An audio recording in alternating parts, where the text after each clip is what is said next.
Hari ini, tajuk firman Tuhan yang kita akan pelajari ialah Tuhan mengawasi kita.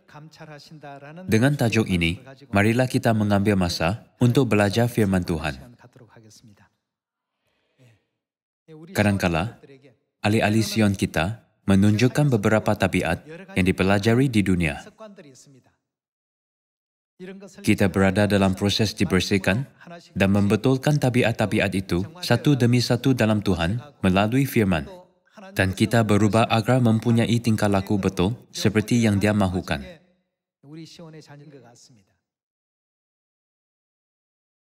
Seorang ahli kita menginjil kepada rakan sekerjanya dan membimbing dia ke baptisan. Tetapi rakan sekerjanya belum membuang tabiat yang dia miliki sebelum menerima kebenaran. Jadi ahli itu berkata kepada dia, "Tidakkah kamu tahu bahwa Tuhan ialah kamera CCTV? Kalian semua, Tuhan ialah kamera CCTV. Dia mengawasi semua perbuatan dan kelakuan kita. Dia mengetahui segala-galanya. Dia bukan sahaja mengawasi perbuatan kita, tetapi juga apa? Dia juga mengetahui apa yang ada di dalam hati dan fikiran kita. Dalam kamera CCTV Tuhan, semua perbuatan kita dirakamkan. Memandangkan Tuhan ialah kamera CCTV, kita semua mesti menjalani jalan iman betul yang dapat diterima oleh Tuhan.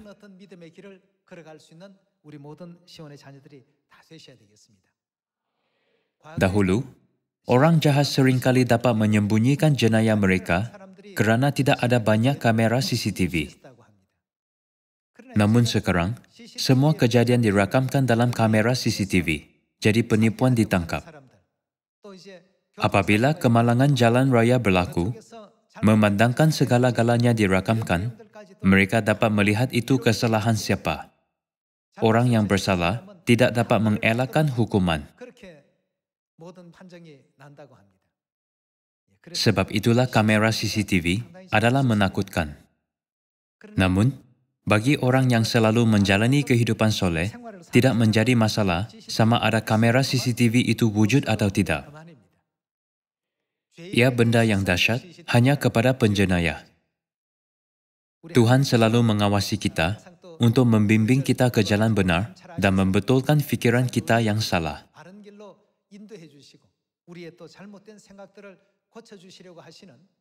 Jadi apabila ahli itu berkata, "Tidakkah kamu tahu bahwa Tuhan ialah kamera CCTV?" yang memberikan suatu gemaan yang besar dalam hati rakan sekerjanya dan juga kepada semua ahli keluarga Sion yang mendengarnya. Marilah mencari kehendak Tuhan di dalam buku Mazmur bab 33. Buku Mazmur bab 33 ayat 11. Rencana Tuhan tetap selama-lamanya. Rancangan hatinya turun-temurun. Berbahagialah bangsa yang Tuhannya ialah Tuhan. Suku bangsa yang dipilihnya menjadi miliknya sendiri. Tuhan memandang dari surga. Ia melakukan apa? Ia melihat semua anak manusia. Maksudnya Tuhan sedang mengawasi kita dari surga. Dikatakan, Tuhan memandang dari surga. Ia melihat semua anak manusia. Mudah bagi orang untuk berfikir, Tuhan tidak mengawasiku. Gelap di sini. Semuanya tertutup di sini. Namun, Tuhan selalu bersama dengan kita di mana sahaja kita berada. Pada bila-bila, di mana-mana, dalam apa sahaja persekitaran, Tuhan mahu kita berbuat baik mengikut kehendak-Nya. Kita dapat memahami ini melalui penulis buku Mazmur.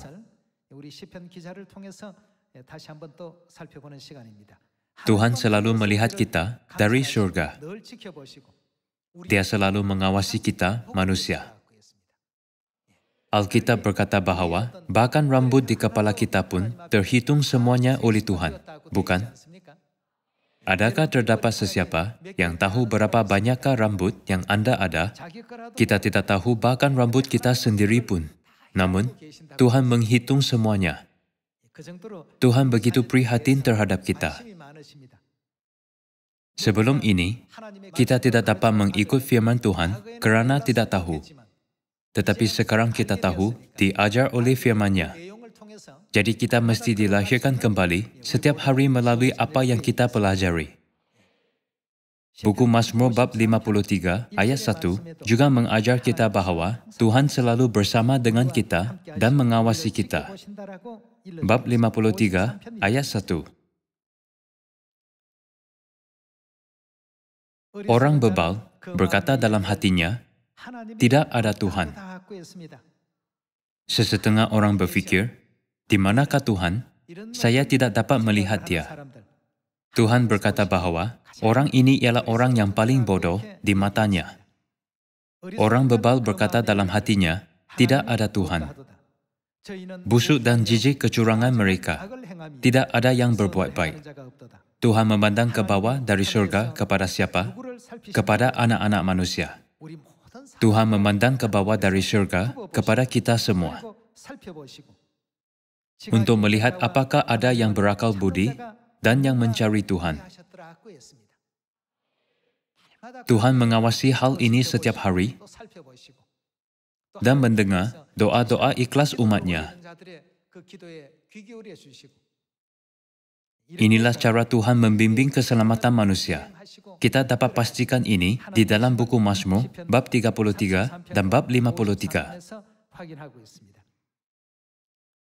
Memandangkan Tuhan selalu mengawasi kita, marilah kita semua berusaha untuk selalu berdiri di kedudukan Habel dan bukannya Kain.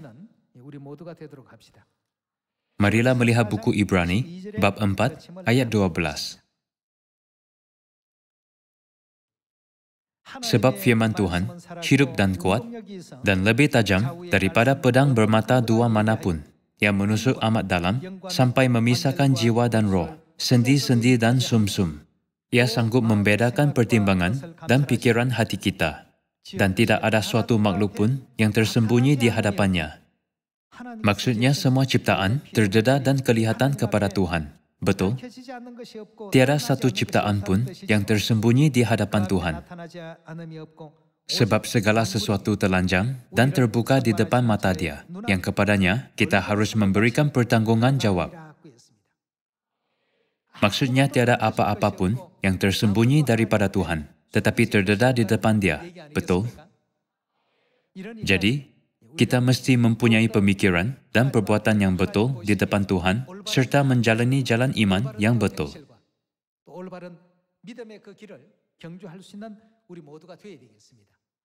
Menanti-nantikan kerajaan syurga yang menjelang dekat, kita perlu berfikir, apakah jenis orang yang Tuhan anggap paling berharga dan apakah jenis orang yang akan Tuhan sanjung tinggi di syurga? Apakah kerja yang mereka lakukan? Apakah fikiran yang mereka miliki? Dan apakah jalan iman yang mereka jalani? Hari ini, kita pelajari firman Tuhan di bawah tajuk Tuhan mengawasi kita. Marilah melihat buku Yeremia bab 16. Bab 16 ayat 16. Sesungguhnya, aku mau menyuruh banyak penangkap ikan. Demikianlah firman Tuhan yang akan menangkap mereka. Sesudah itu, aku mau menyuruh banyak pemburu yang akan memburu mereka dari atas segala gunung dan dari atas segala bukit dan dari celah-celah bukit batu. Sebab aku melakukan apa? Dikatakan Tuhan mengamat-amati segala tingkah langkah mereka. Sebab aku mengamat-amati segala tingkah langkah mereka. Semuanya itu tidak tersembunyi dari pandanganku, dan kesalahan mereka pun tidak terlindung di depan mataku. Tiada apapun yang tersembunyi. Hati, fikiran, dan perbuatan kita, semuanya terdedah di depan Tuhan. Ayat 18. Aku akan mengganjar 2 kali lipat kesalahan dan dosa mereka. Oleh karena mereka telah menajiskan negeriku dengan bangkai dewa-dewa mereka yang menjijikkan dan telah memenuhi tanah milikku dengan perbuatan mereka yang keji. Kalian semua, Tuhan mengetahui bukan hanya perbuatan kita, tetapi hati yang berada di dalam kita juga.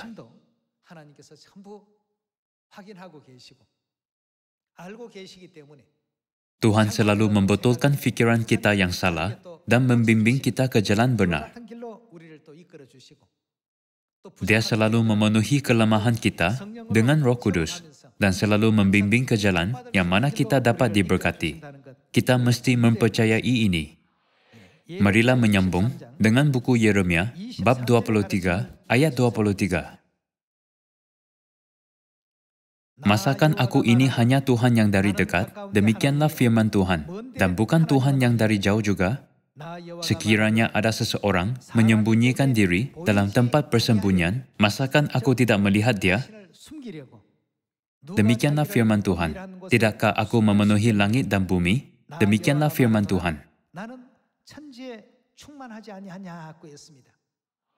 Tuhan terus memberitahu kita melalui ramai nabi bahawa kita tidak dapat bersembunyi di depan Dia.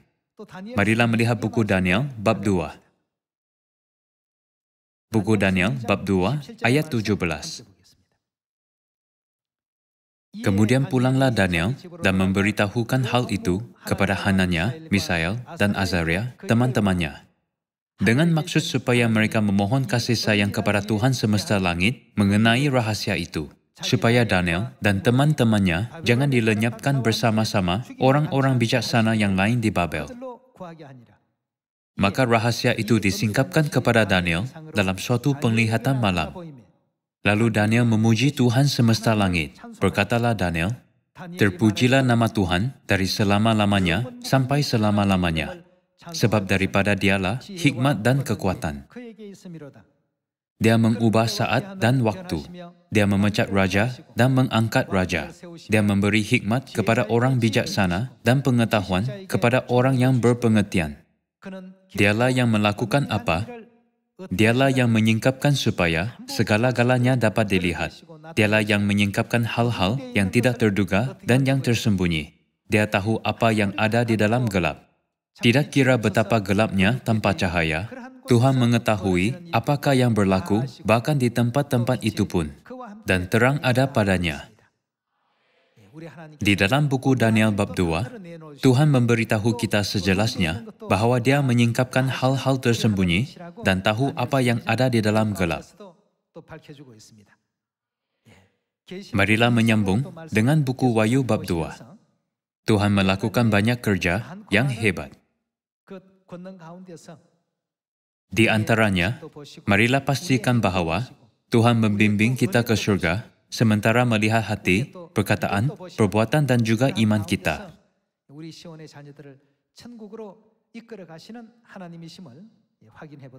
Marilah pergi ke buku Wahyu bab 2 ayat 23.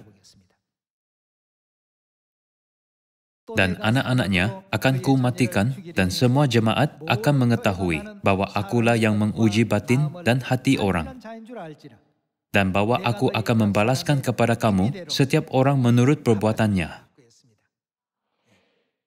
Dia mengetahui segala-galanya. Dia berkata bahawa Dia mengetahui bahkan sesuatu yang kita fikir tiada orang lihat dan hanya kita sahaja yang tahu. Tuhan memeriksa semua hal yang tersembunyi dan mengetahuinya. Tuhan akan membalas setiap orang menurut perbuatan pada hari penghakiman terakhir. Orang yang soleh menurut kesolehan mereka, dan orang jahat menurut kejahatan mereka. Sebab itulah setiap satu hari yang diberikan kepada kita adalah sangat penting, bukan? Apakah yang berlaku jika kitab-kitab perbuatan kita direkodkan hanya dengan perbuatan jahat? Dia menendang perempuan hamil pada hari tertentu, bulan tertentu, tahun tertentu, dan dia mencucukkan pancang ke dalam labu yang ada di rumah seseorang. Tuhan akan menghukum orang jahat menurut perbuatan jahat mereka.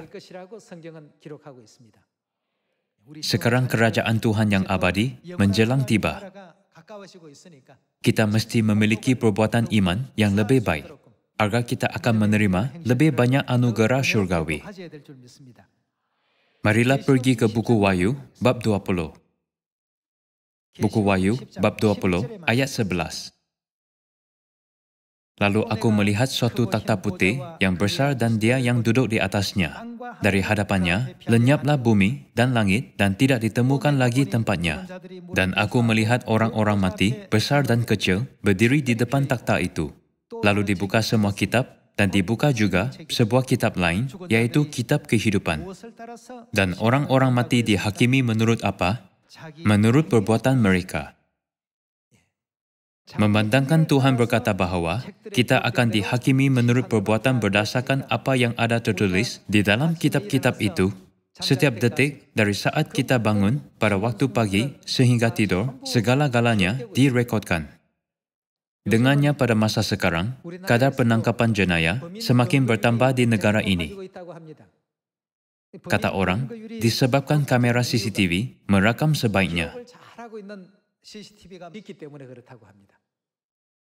Sebaik sahaja penjenayah melihat apa yang dirakamkan dalam kamera CCTV, mereka berkata, minta maaf, saya yang buat, tetapi saya menipu. Mereka tidak dapat berbuat apa-apa, tetapi mengaku serta-merta. Inilah peranan kamera CCTV, bukan? Bahkan perkara di bumi ini pun seperti itu. Kalau begitu, betapa tepat lagi Tuhan merekodkan perbuatan kita di dalam kitab-kitab di dunia rohani. Setiap perbuatan kecil yang kita lakukan pada hari ini dan pemikiran kita sedang direkodkan serta terdedah di hadapan Tuhan.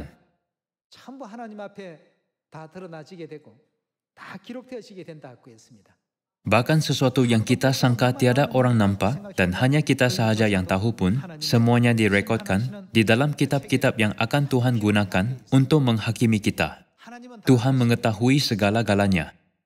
Pada masa sekarang, orang dapat melihat bahkan apa yang orang lain lakukan di tempat-tempat gelap dengan menggunakan kamera inframerah.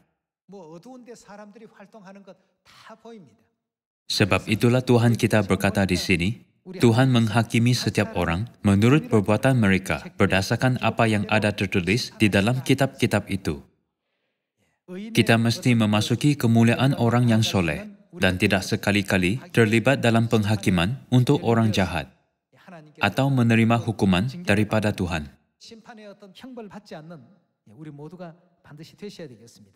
Marilah menyambung dengan ayat 13.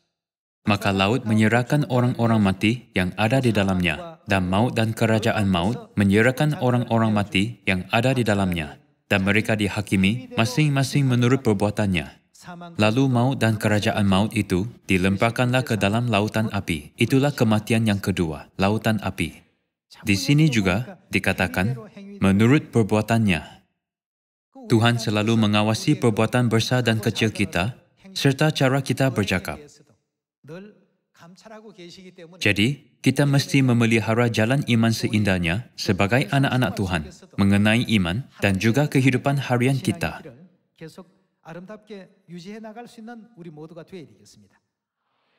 Kalian semua, walaupun seorang putera mahkota mewarisi darah raja, jika dia mempunyai tingkah laku yang buruk dan pemikiran yang salah, dia diturunkan dari takhta.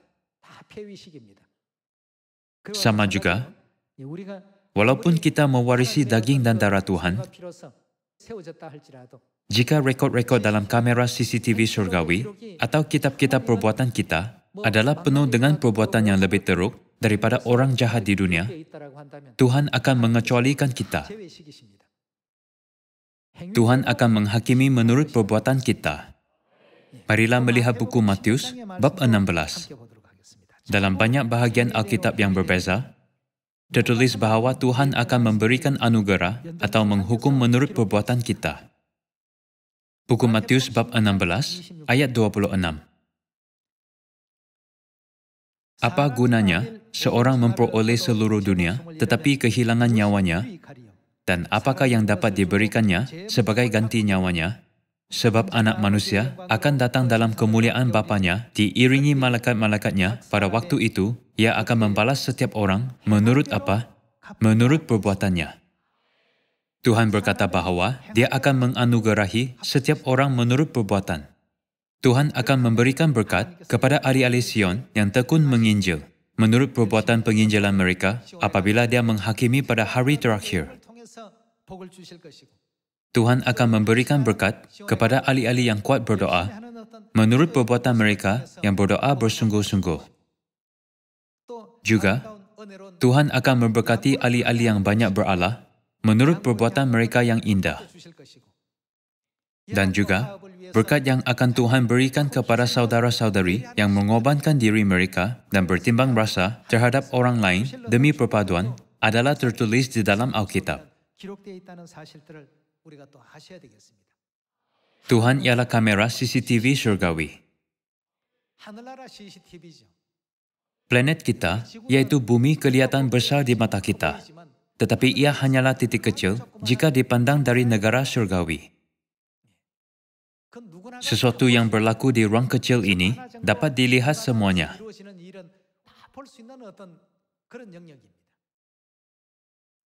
Tetapi kita salah faham bahawa apa yang berlaku di sini ialah sesuatu yang berlaku di tempat yang sangat besar.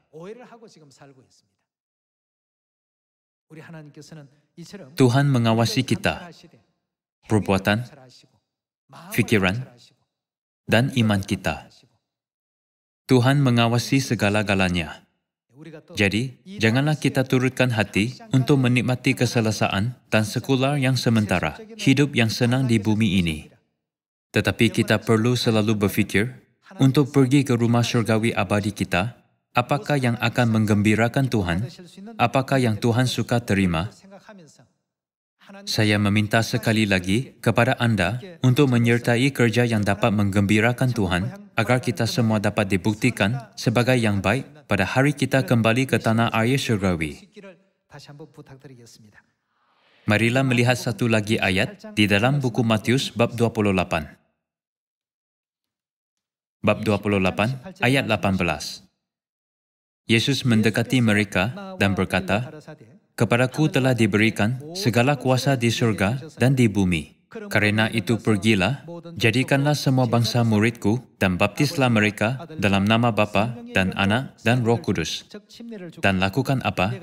Dan ajarlah mereka melakukan segala sesuatu yang telah kuperintahkan kepadamu.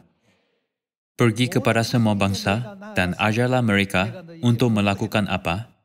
Melakukan segala sesuatu yang telah aku ajarkan dan perintahkan kepadamu. Dan ketahuilah, aku menyertai kamu senantiasa sampai kepada akhir zaman." Syurga sedang menjelang tiba. Hidup kita di bumi ini benar-benar pendek. Alkitab berkata bahawa hidup kita adalah seperti embun. Embun di hujung daun. Betul? Sebaik sahaja matahari terbit, ia lenyap tidak lama kemudian. Begitulah betapa pendeknya hidup kita. Ia tidak lama. Kita tidak dapat berkata bahawa hidup kita adalah panjang. Memandangkan Tuhan mengetahui sebaiknya bahawa kita diberikan hidup yang sebegitu pendek, Dia meminta agar kita tidak memusatkan hati terhadap perkara bumi yang akan lenyap tidak lama lagi ini, tetapi lebih banyak memikirkan tentang tanah air syurgawi kita yang kekal abadi dan memuliakannya. Inilah perbezaan di antara orang yang telah menyedari perkara rohani dengan orang yang belum lagi menyedari tentangnya. Jika orang tahu bahawa hidup manusia di bumi ini adalah sementara, dan bahawa kerajaan syurga ialah dunia asal roh kita dan ia abadi, mereka pasti akan memiliki iman. Juga, orang itu dapat memahami betapa diberkatinya kerja rohani.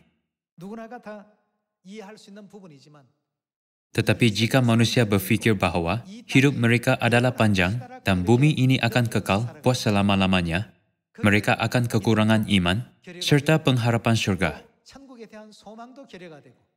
Akan berhenti berfikir tentang Tuhan, hati mereka akan tertarik dengan perkara fizikal. Dalam erti kata lain, mereka ialah orang yang belum lagi mendapat kesedaran rohani. Bahkan orang yang berkuasa besar di bumi ini pun lenyap dari bumi ini. Nama sesetengah daripada mereka muncul hanya dalam sejarah. tetapi mereka semua telah lenyap dari bumi ini. Alexander Agung yang terkenal, Genghis Khan yang terkenal, dan Napoleon yang dikatakan oleh ramai orang. Nama mereka dikenali di seluruh dunia sebagai penakluk, tetapi mereka tidak lagi wujud di bumi ini. Mereka semua telah lenyap. Orang yang memiliki kekayaan, mereka semua lenyap. Orang yang memiliki banyak kuasa di dunia, apabila masa berlalu, mereka semua lenyap juga. Mereka semua telah lenyap. Kemarahan mereka mungkin ganas, dan suara mereka mungkin hebat. Tetapi mereka semua telah lenyap sekarang. Sama seperti pelakon lenyap, dari pentas sebaik sahaja, peranan mereka tamat. Itulah hidup kita. Ia terlalu pendek. Mengingati betapa pendeknya hidup kita,